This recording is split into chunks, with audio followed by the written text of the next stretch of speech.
what this thing is coming out of Jenny's dress here? That's her power pack for her microphone. So Jenny is live wire. What do you think?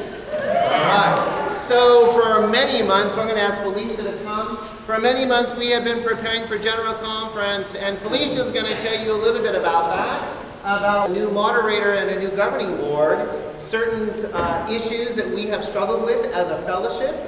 Finances is certainly one of them. We can expect that there will be some changes coming, right, to answer your question more fully, and we want to embrace them. I shared with Living Wednesday that I hope that we as MCC Richmond, when everybody right now is in love with Reverend Elder Cecilia, and it's hard not to be, but as soon as she starts bringing changes, you know what's going to happen.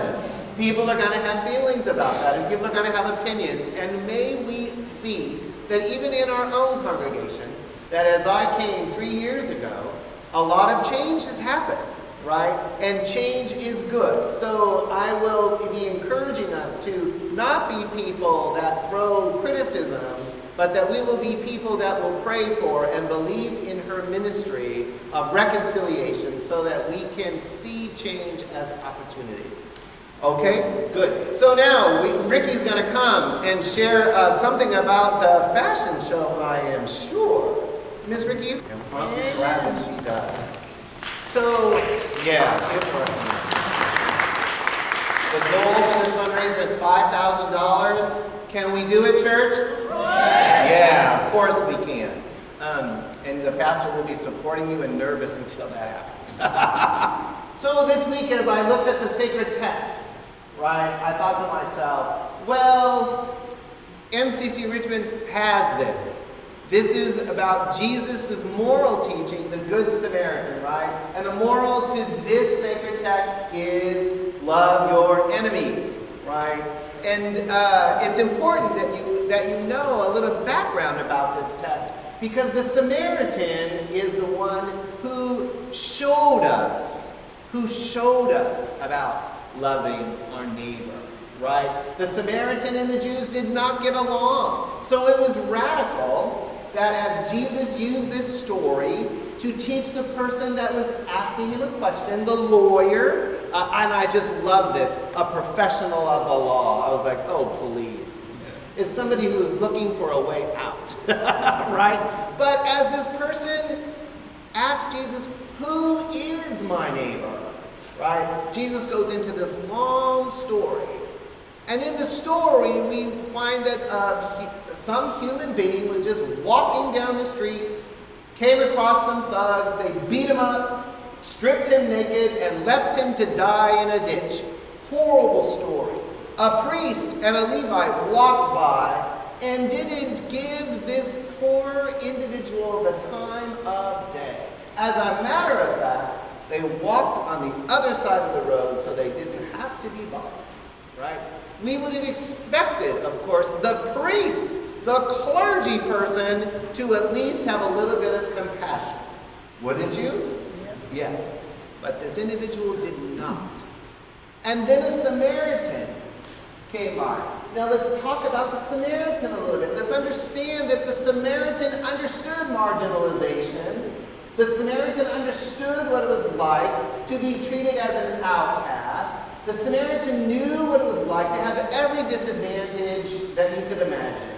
And lo and behold, it was the Samaritan that stopped to care for the person that had been beaten and robbed and stripped naked and left to die. And as I thought about that, I thought, there's a lot of really good comparisons in this story to what we do each and every week in the life and the ministry of MCC Richmond. And so I started thinking about how on Sunday morning we often start worship way before our scheduled 10:45 time.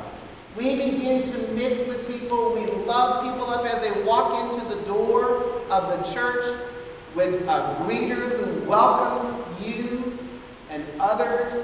And then they come into the sanctuary, and not only are people engaged in conversation, hugs are plentiful. People rarely have to feel alone. And new people are noticed immediately. about that is it is not unusual for people to tell me when they come into the church door, they're not looking for God. They are not looking for God. What they're looking for is community. What they're looking for is hope. What they're looking for is someone to just notice them. And in the journey of being noticed, what happens? They begin to feel loved up. And people discover God in a way that they never understood before. People discover a God of their own understanding. A God who is relevant. A God who says that at every intersection of life that you are worthy and valuable just the way you are, including when you hurt.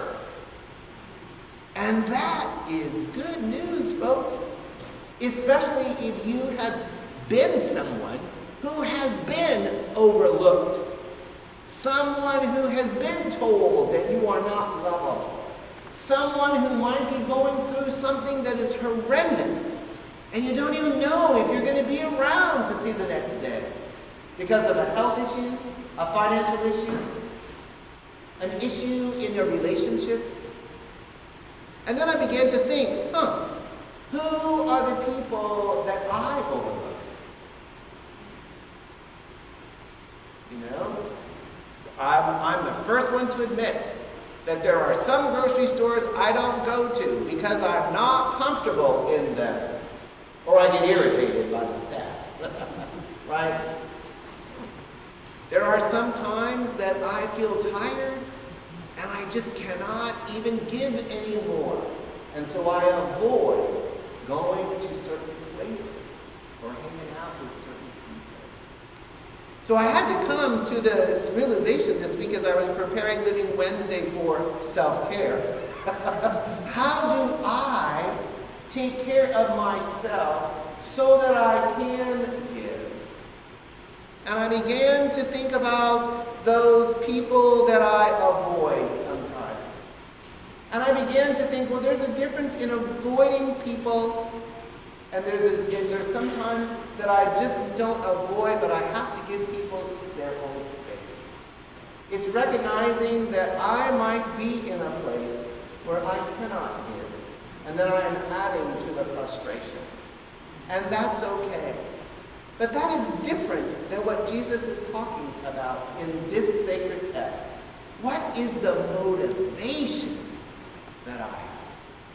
That's what Jesus is talking about.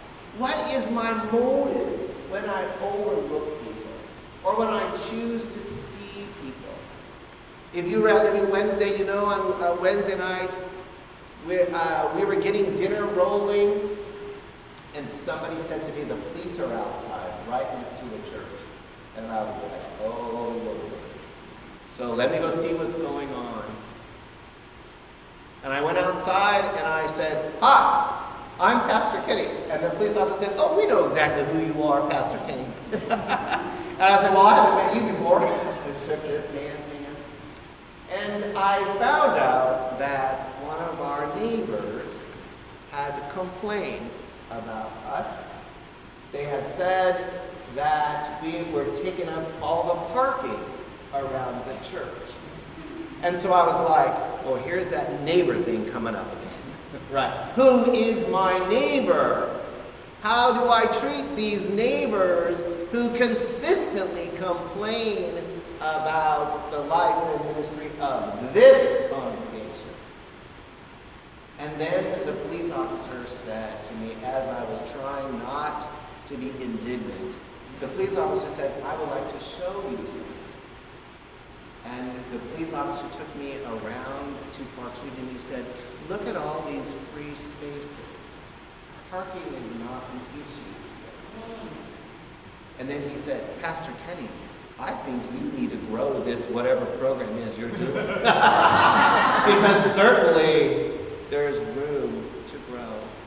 And I began to think about that. And I got very proud that this police officer said, we know who you are. You don't have to introduce yourself to us. And I was not wearing a collar. I was wearing just regular street clothes. We know who you are. We know about your church, and we know that you're all about helping people. And then he said something that was not forgotten. He said, sometimes you just can't help because people don't want you. And then I began thinking differently about these neighbors. Certainly, we could do better about loving up our neighbors. And so as I saw this neighbor on Thursday, knowing that we would soon, within a couple of hours in seeing him, that we would have a lot of homeless people downstairs, knowing that that would probably irritate him, I said to him, "Good morning," and called him by name. "Good morning, how are you?" And he stopped in his tracks. "Well, you had too much parking here last night." I said, the truth of the matter is, the police officer pointed out to me that we have open spaces. There were many open spaces here. And if you ever want to talk about the real issues that you're going through, I want you to know that I will be glad to listen. And this individual just turned around and walked away. That's what I mean. And I think that's what Jesus says. What is your intent? Now, I have to tell you that I have not said kind things about these neighbors, and Kirk can verify that. But it's how do we see our neighbors? How do we see those who are going through difficulty? How do we relate to other people when we don't know what's happening in their lives? We assume certain things because we sometimes have to look at the reality of the behavior. And then I began to think, oh, wait a minute. Maybe this sacred text isn't simply about the moral of who is my neighbor. Maybe, in fact, what Jesus is saying is it's not about who you see as neighbor. Maybe it's the behavior of being a neighbor. Because did you catch Jesus when the lawyer said, "Who is my neighbor?" Then Jesus went through that whole story of the Good Samaritan, and then Jesus said, which one do you think is the neighbor? And what was the answer? The one who showed compassion. The one who showed compassion. And then Jesus said, "Go and do likewise." So, in fact, could Jesus also be saying in this story of the Good Samaritan, it's not just about loving your neighbors, it's about being a neighbor who shows up and cares for others. Maybe that is the greater spot in being a neighbor. The realization that we are called neighbor by our behavior. By the way that we choose to treat people. By the ways that we are compassionate or not. And those of us who understand what it's like to be outcast, to be treated as other than, to be told that we are not lovable, we understand what that outcast behavior in reality is all about. And yet, when we open ourselves up to the grace and love of the Holy One, and we can fully embrace that reality, we have to admit that in that transformation of embracing life and embracing love and embracing wholeness, that we are changed. And we will never, ever again be the same kind of individuals. We will never, ever again treat people as outcasts. It doesn't mean that we're going to always do things perfectly. But it does mean that our intention is to love the way that God loves us. To love in ways to give away kindness. To give away hope. To give away a meal. To give away a cup of coffee. To remind people that God is always with with them no matter what. I think sometimes it's hard for us to be neighbor because it means that we are cared for in ways by others who are wanting to be our neighbor. Being willing to be vulnerable in sharing where we are in life, what disappointments we have, what failures we have, what mistakes we have made, is something that most of us want to avoid at all costs. And yet, in those exchanges where we're able to be completely honest and vulnerable, most of us realize that those relationships are the strongest, caring, most loving relationships that we have. So who is neighbor? Who is your neighbor? Who has been trying to care for you? And who are you called to care for? There are many of us, who have no shortage of doing both, of caring for and being cared for. Let us open our minds to the grace and love of God in a new way, so that we can be open, especially to people caring for us in ways that might make us uncomfortable. Because that's how we'll grow. That's how we'll grow in our understanding of who God is in our lives. And as we grow, may we always seek opportunity to care for others, the way God cares for us, the way God uses other people to care for us, and maybe even those people that we despise, that we do not trust, and that have caused us harm. May we be the Samaritans in all of the definition of a Samaritan.